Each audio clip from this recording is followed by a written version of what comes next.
জয় হিন্দ বন্ধুরা, আমি দীপঙ্কর মন্ডল। আপনারা দেখছেন নবান্ন নিমন্ত্রণ। আপনাদের স্বাগত। রাত হয়ে গেছে, অনেকে ঘুমননি এখনো, নিশ্চয়ই খুব স্বাভাবিক। আর কয়েক ঘন্টা পরে এ রাজ্যে যিনি দায়িত্বে রয়েছেন, যে রাজ্যের শাসক দল, তারা বিদায় নিয়ে নেবে। তো সেই অপেক্ষায় আপনারা প্রহর গুনছেন। প্রত্যেকটা ঘন্টা আপনাদের কাছে একটা একটা দিনের মতো মনে হচ্ছে, সেটা আমাদের কাছেও মনে হচ্ছে। আর তো কিছুক্ষণের অপেক্ষা। তো তার আগে একটা খুব ভালো খবর দিয়ে দিই। দেখুন, পুলিশের নিচুতলাটা ধসে গিয়েছিল, মমতা ব্যানার্জির কথা শুনছিল না, মানে খালা মমতার কথা পুলিশ শুনছিল না। আজকে যেটা জানা গেল, নবান্নে যারা চটি চাটতো, পদলেহন করতো, সেই সরকারি অফিসাররাও মমতা ব্যানার্জির কথা শুনছেন না। এই জন্যই বলছি নবান্ন বেঁকে বসেছে। দেখুন, মমতা ব্যানার্জি ভবানীপুর কেন্দ্রে হারছেন, সেটা তো আপনারা ইতিমধ্যে জেনে গেছেন, আমরাও আপনাদেরকে জানিয়েছি। তিনি ওই এলাকার কাউন্সিলর, ওই ভবানীপুর কেন্দ্রে যারা কাউন্টিং এজেন্ট হবেন, যারা দলের যারা দায়িত্বে রয়েছেন, তাদেরকে নিয়ে আবার আজকে 30B হরিশ চ্যাটার্জি স্ট্রিট, মানে মমতা ব্যানার্জির পৈতৃক যে দখল করা জায়গাটা রয়েছে, সরকারি জায়গা, যেখানে তার বাড়ি রয়েছে, 5 স্টার কোয়ালিটির মতো ভেতরটা হলেও বাইরেটা টালির চালা, সেখানে তিনি একটা বৈঠক করেছেন। এবং সেখানে তিনি আজকে আরো একবার বুঝে গেছেন যে হবে না। এবং সেখান থেকেই তিনি একটা শেষ চালটা চালার চেষ্টা করেছিলেন, একটা ব্যবস্থা নেওয়ার চেষ্টা করেছিলেন। সেটা কি? সেটা হচ্ছে, আপনারা জানেন মমতা ব্যানার্জির হাতে কোন কোন দপ্তর রয়েছে। হোম রয়েছে, মানে পুলিশ যার আন্ডারে, হোম অ্যান্ড হিল অ্যাফেয়ার্স। এর পাশাপাশি স্বাস্থ্য দপ্তর রয়েছে, এর পাশাপাশি ভূমি রাজস্ব রয়েছে। তার দপ্তরের হিসেব নেই। পরিসংখ্যান দপ্তর রয়েছে। আর একটা ইন্টারেস্টিং দপ্তর হচ্ছে তথ্য সংস্কৃতি দপ্তর। জানেন তো, তথ্য সংস্কৃতি দপ্তর, ইনফরমেশন অ্যান্ড কালচারাল অ্যাফেয়ার্স। তো প্রত্যেকটা ভোটে, মানে যে কোনো সাধারণ নির্বাচনে এদেরকে মাঠে নামানো হয়। গণমাধ্যম যেগুলো, মানে মিডিয়া সেন্টার, যেখানে গিয়ে আমরা বসি, সেখানে যে খবরগুলো পৌঁছে দেয়, মানে এত রাউন্ডের পরে কত ভোটে কে এগিয়ে আছে, সেটা এই তথ্য সংস্কৃতি দপ্তরের কর্মীরাই করেন, মানে মমতার আন্ডারে যে দপ্তরটা রয়েছে। এইবারে তাদেরকে বলা হয়েছিল, ঠিক আছে আগের মতো তাহলে ওইসব করো, কিন্তু তারা বসেছেন বেঁকে।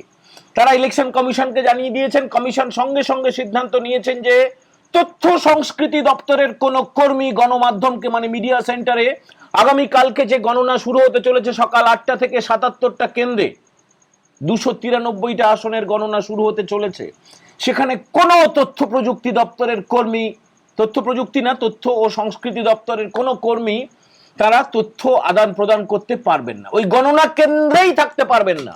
বুঝতে পারছেন? গণনা কেন্দ্রেই থাকতে পারবেন না। ডিআইসিওরা, মানে district information and cultural affairs officer, যারা ডিআইসিও, প্রত্যেকটা জেলায় জেলায় তো মিডিয়া সেন্টার করা হয়েছে, তারা থাকতে পারবেন না। কলকাতাতেও একই কেস। গেজেটেড অফিসাররা, শুধুমাত্র গ্রুপ এ অফিসাররা এই কাজ করতে পারবেন। এবং আপনারা জানেন গড়ে 18 থেকে 20 রাউন্ডের গণনা হবে। সে সম্পর্কে রাজ্যের যিনি হবু মুখ্যমন্ত্রী শুভেন্দু অধিকারী, তিনি কি বলেছেন সেটা শোনাবো। তার আগে একটুখানি আজকের পরিস্থিতিটা শুনে নিন। দেখুন, ফলতায় যে পুনর্নির্বাচন হচ্ছে, মানে আমি 285 জায়গায় 185 সম্ভবত আগের এপিসোডে বলে ফেলেছিলাম, সমস্ত বুথে 285টা বুথেই কিন্তু ভোট হচ্ছে 21 তারিখে। 24 তারিখে ফল প্রকাশ করা হবে। এবারে ওই ফলতায় যারা যারা দায়িত্বে ছিলেন, যারা presiding officer, AERO, returning officer, তারা কি রিপোর্ট দিয়েছিলেন? তারা দিয়েছিলেন দুপুর 1টা নাগাদ টেপ সরিয়ে দেওয়া হয়েছে, মানে ইভিএম এর ওপরে ওই লালচুল কানেদুল ভাইপো বাহিনী, জাহাঙ্গীর বাহিনী, তারা সব টেপ দিয়ে এসেছিল। সেই টেপ সরিয়ে দেওয়া হয়েছে, তারপরে ভোটটা ভালো করে হয়েছে। প্রত্যেকের ব্যবস্থা হবে, খুব ভালো ব্যবস্থা হবে, মানে প্রত্যেকের নামে এফআইআর দায়ের করা হবে যে তারা কি করে এই ভোটটাকে ভালো করে হয়েছে বলে দিলেন, তারা কেন রিপোর্ট দেননি। একটা পর্যন্ত নাকে সর্ষের তেল দিয়ে ঘুমোচ্ছিলেন, হলো। এটা কিন্তু খুব কড়া ব্যবস্থা।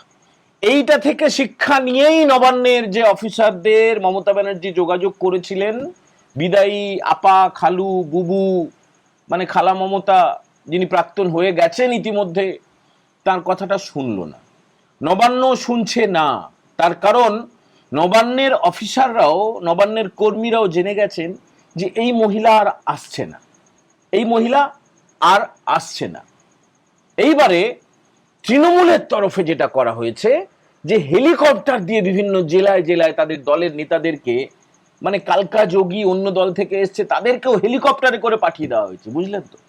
পয়সা আছে, সেগুলো খরচা তো করতে হবে। একদম টাকার পাহাড়ে বসে আছে তৃণমূল কংগ্রেস। তারা যে টুপি বাহিনী আর ওই গোর্খা বাহিনী, লুঙ্গি বাহিনী, দাড়ি বাহিনী, তাদেরকে জমায়েত করার চেষ্টা করা হয়েছিল সকাল থেকে, যখন বিজেপির মাতৃশক্তি দুর্গা বাহিনী গিয়ে যখন ওই প্রত্যেকটা স্ট্রং রুমের বাইরে 200 মিটার দূরে গিয়ে বসে পড়ে, খুব বেকায়দায় পড়ে গেছে, সেই অস্ত্র ফেল করে গেছে। তারপরেই খালা মমতা চেষ্টা করেছিল তার সরকারি মেশিনারিটাকে ব্যবহার করার, সেটাও গেছে ব্যর্থ হয়ে। হেলিকপ্টারে করে যাদেরকে পাঠানো হয়েছে তারাও বুঝে গেছে যে আর হবে না, আর হবে না বন্ধু।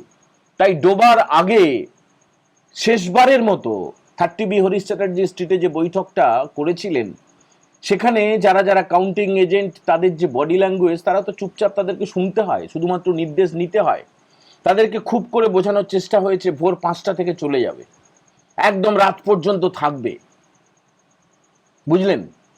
আর একটা চেষ্টা করা হয়েছিল, যেটা নন্দীগ্রামে করা হয়েছিল, যে ভোটের কাউন্টিং শেষ হওয়ার আগেই মিডিয়াকে খাইয়ে দাও যে উমুক জিতে গেছে। মানে বলা হয়েছিল না, মমতা ব্যানার্জি 2021 সালে তিনি হঠাৎ করে তিনি ঘোষণা করে দিলেন জিতে গেছি জিতে গেছি, কিছু মিডিয়া খবরও করে দিল, ব্রেকিং নিউজ। কিন্তু ইলেকশন কমিশনের ওয়েবসাইট বলছে তখনও পর্যন্ত কাউন্টিং কমপ্লিট হয়নি। যতই তৃণমূল কিছুটা নাটক করার চেষ্টা করুক, বিভিন্ন জায়গায় কি করছে জানেন, ওই ট্রান্সফরমারের বাইরে তৃণমূল ছাত্র পরিষদ এবং যুব তৃণমূল লালচুল কানেদুল তাদেরকে দাঁড় করিয়ে দিয়েছে। করবেটা কি?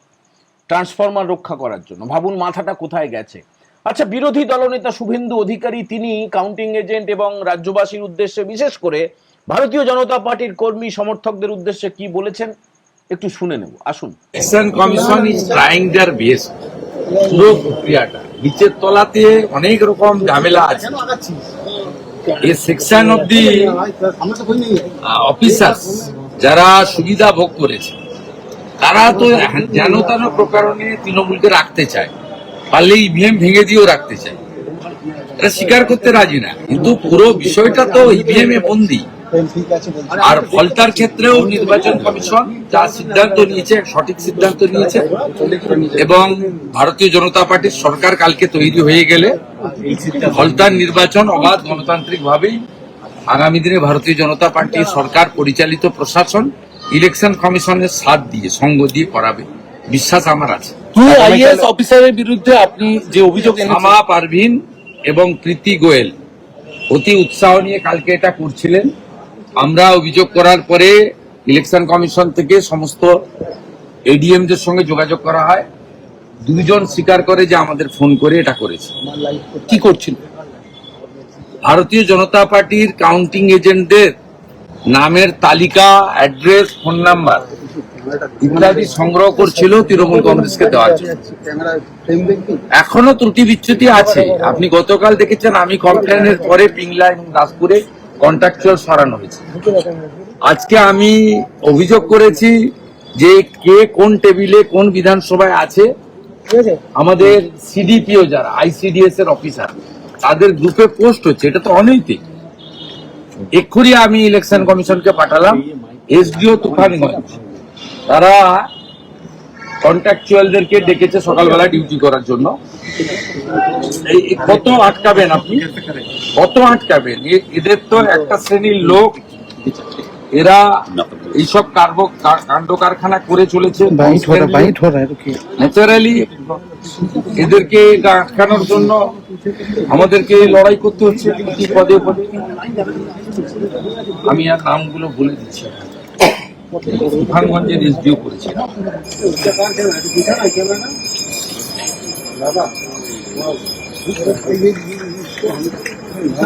এই যে কন্ট্রাকচুয়াল দেখুন, দুজনকে দিয়েছে। যে permanent staff Bijan De UDC, Mamsi Chakraborty LDC, Mitali Chakraborty group D. Contractual সুদে বোঝা, বঙ্কিম বসাক। আপনি দেখুন কি করে এরা এই যে এসব যে করছে, সুদে বোঝা, ডিএমকে, বঙ্কিম বসাক, ডিও, এরা কোচবিহারের SDO Tufanganj. It has come to notice the undersigned that the following two staff, permanent and contractual of this office, are found to irregular in performing their duty. কাল সকালে আসা কন্ট্রাকচুয়ালদের দেয় কি প্রতি মুহূর্তে এই জিনিস এরা করে যাচ্ছে। তারপরেও আমরা বলি আমরা মানুষের জনাদেশ বা আশীর্বাদ বলুন, হিন্দি বলুন। আরেকটা বিষয় উঠে আসছে যে নন্দীগ্রাম ভবানীপুর রাজ্য জুড়ে বিজেপির ফল নিয়ে আপনার এখন ভারতীয় জনতা পার্টি সরকার করবে, ম্যাজিক ফিগার পেরিয়ে যাবে, বাকিটা আজকে কয়েক ঘন্টা আগে সংখ্যা না বলা হয়। শুনুন, আগামীকাল রাজ্যবাসীর উদ্দেশ্যে কোনো বার্তা দেবেন আগামীকালের জন্য গণনা কর্মীদের উদ্দেশ্যে? ভারতীয় জনতা পার্টির সমস্ত গণনা কর্মীকে বলবো একদম সজাগ থেকে, সতর্ক থেকে আপনাদের যে প্রসিডিওর আছে যথাসময়ে ঢোকা এবং ঠিকঠাক করে কাউন্টিং করা, আর ইভিএম এর মেশিনে যা আপনার স্কোর আছে তার সেটা আপনার ইয়ারও আরো টেবিল পর্যন্ত একই যাচ্ছে কিনা এগুলো দেখে নাও। প্রচন্ড সজাগ সতর্ক থাকা, কোনো চাপের কাছে মাথা নত না করা।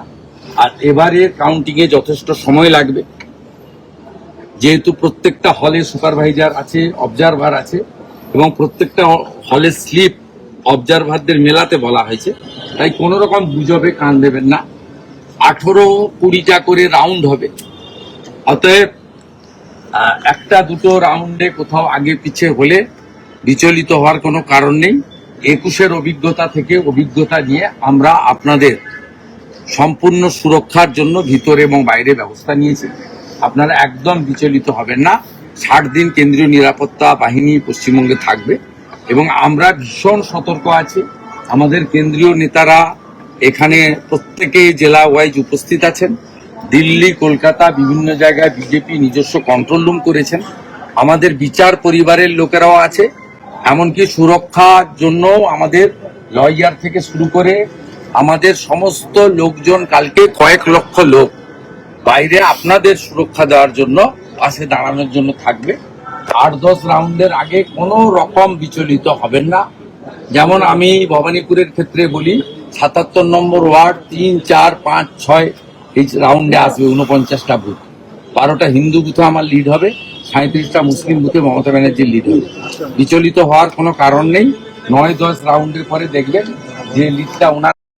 বন্ধুরা, আপনারা শুনলেন, আশা করি আপনারা শক্তি পাবেন, সাহস পাবেন, বুকে বল পাবেন এবং আগামী কালকের জন্য আপনারা আরো ভালো করে তৈরি হবেন। সবাই ভালো থাকবেন। আজকের এই এপিসোড ভালো লাগলে বন্ধুদের সঙ্গে শেয়ার করবেন, আর যারা প্রথমবার দেখছেন নবান্ন নিমন্ত্রণ চ্যানেলটাকে সাবস্ক্রাইব করতে ভুলবেন না।